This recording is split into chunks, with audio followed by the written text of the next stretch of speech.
Very surprised. I haven't seen anything like that in this area, and I've been parking here for over 10 years. We begin at 10 with a developing story. People that pay to park in downtown Buffalo are on edge tonight after a man was beaten and robbed at gunpoint last night near Canal Side. Good evening, everyone. I told you about this story first on my social media pages last night, and tonight Buffalo police say they're looking for two suspects. News 4's Rachel Monjovi joins us live and reports that it's rare to have a violent attack like this in a downtown parking lot. Rachel? Nalina, last night was one of the busier nights since there was a Sabres game. A lot of the parking lots were full. About 10 minutes before the robbery, the victim, who wants to remain anonymous, tells us some people warned him about two suspicious men in the lot. It's surprising. It's kind of scary. Very surprised. Dozens of people park in this city lot daily. It's the Lower Terrace lot, walking distance to Pearl Street in the Key Bank Center. Customers say it's one of the cheaper and quieter lots in the city. But last night, a parking lot attendant was beat up and robbed at gunpoint. Approximately around 7 o'clock p.m. yesterday, a parking lot attendant was leaving work when he was accosted by two unknown individuals who did produce a gun and robbed him of approximately $300 cash. The parking lot attendant told News 4 he was walking over to a customer yelling from the back of the lot about damage to his car. When the attendant got there, he says he was beat in the head with an object, put in a chokehold, and his face shoved in the ground.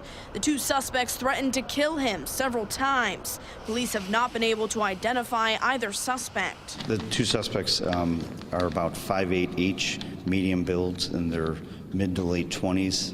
They were dressed wearing all black with black hoodies on. Lieutenant Jeff Rinaldo says it's not common for this to happen in the downtown lots. I haven't seen anything like that in this area, and I've been parking here for over 10 years. I've never had any issues. Buffalo police are increasing their presence in all the city lots tonight. As for those who park here daily, they tell us they'll be more aware from here on out. It's not very well lit down here. I usually kind of hurry to the car. You're just by yourself. It's dark. Makes me a little leery now knowing that. Detectives are looking at surveillance footage around the area. If you have any information, you're asked to contact Buffalo police. The victim told us he has a concussion and is following up with his primary doctor Monday. Reporting live, Rachel Monjovi, News 4 at 10.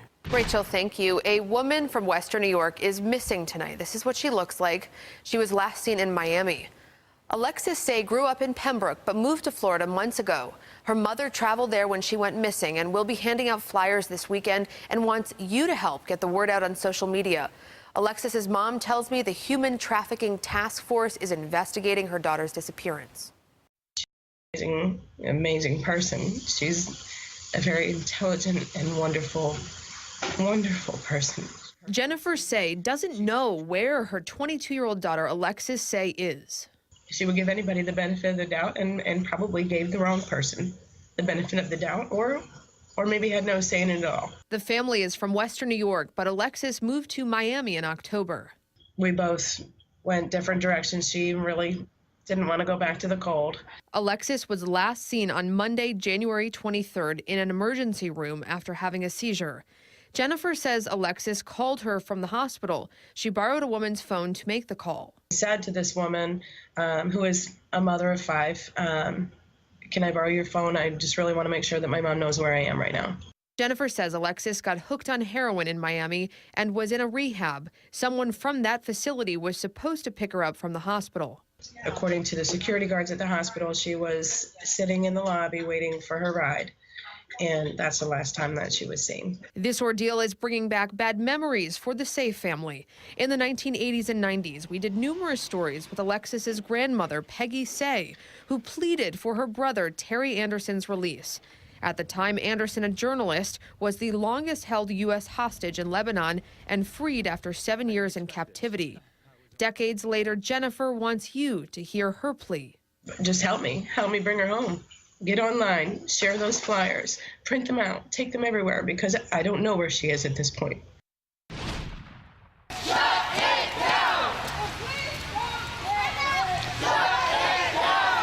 For a third straight night, friends and family of Wardell Davis took to the streets of Buffalo calling for justice. He died after being in police custody on Wednesday. A lawyer for one of the officers involved in the case tells News 4 they saw Davis leaving the house known for drug activity and wanted to know what he was up to. Officers say when they approached him, he ran away. Police say after handcuffing him, he suffered a medical emergency. He later died at Buffalo General Hospital. Tonight, protesters gathered outside the Statler. That's where Buffalo Mayor Byron Brown reportedly was tonight. An organizer said they will go to great lengths to get answers they want. If we have to shut the city down, if we have to shut City Hall down, whatever we have to shut down, we're going to shut it down to get our answers, to get what we deserve, his family deserve, which is answers. Buffalo police say no arrests were made at the protest tonight. The two officers involved are on paid administrative leave. The Attorney General's office is now handling this case, and it could take months to finish their investigation. Turning to the weather tonight.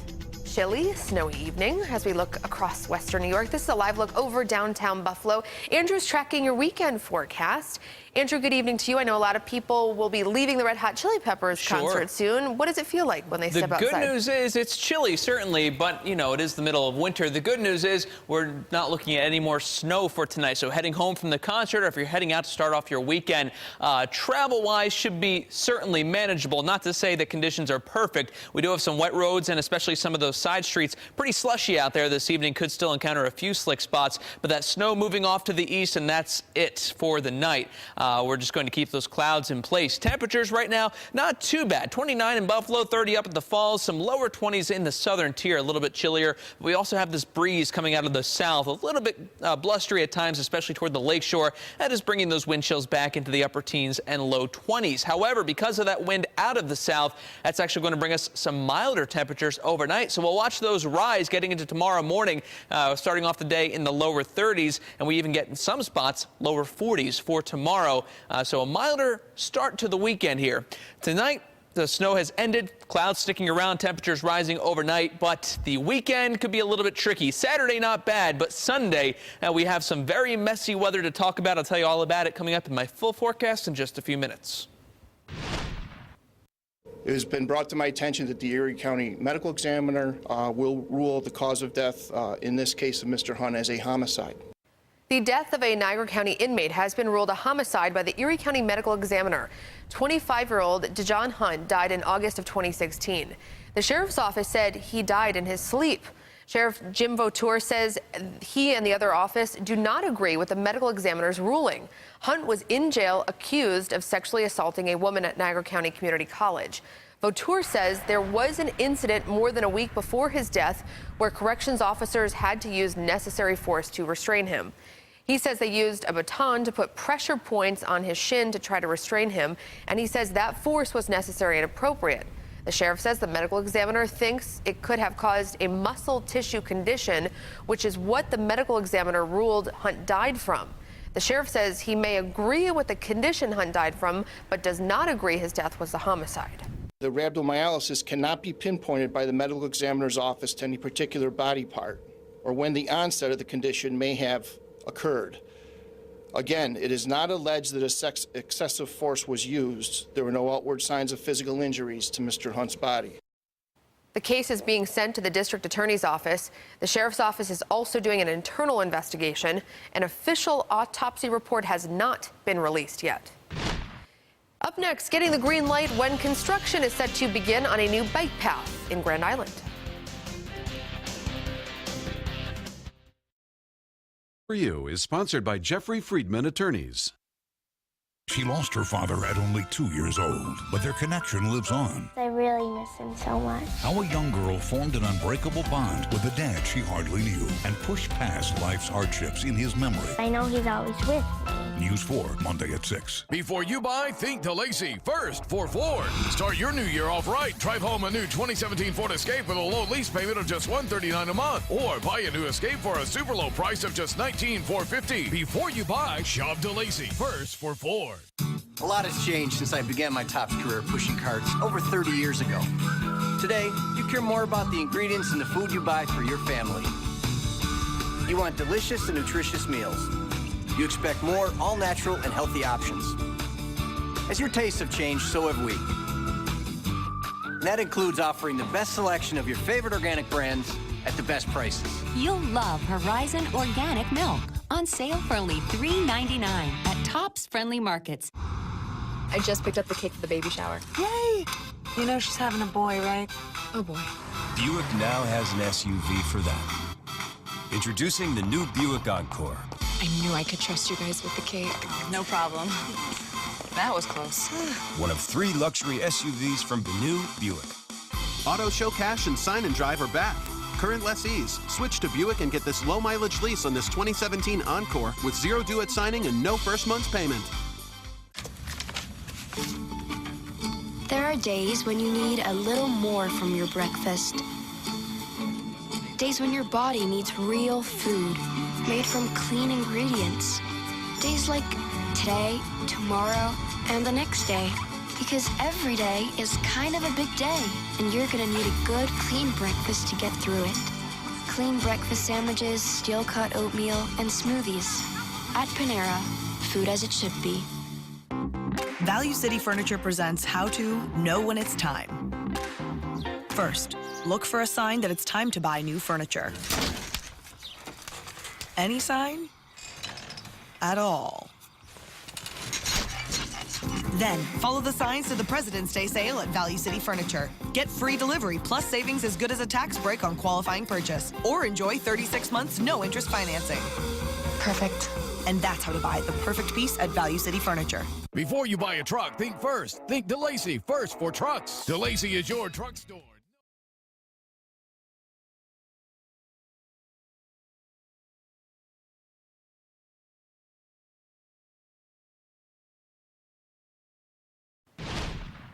Construction on a new path for walkers, runners, and bicyclists will begin this summer on Grand Island. Last year, the State Parks Department authorized plans to turn the West River Parkway into a bike path. The project is designed to improve views along the waterfront. Should we do a skinny asphalt trail, or should we go for the full bang and make it something really beautiful and special? So going forward from south to north, the entire western side of the island is going to be a state park. Town leaders expect this project to cost about $1.5 million.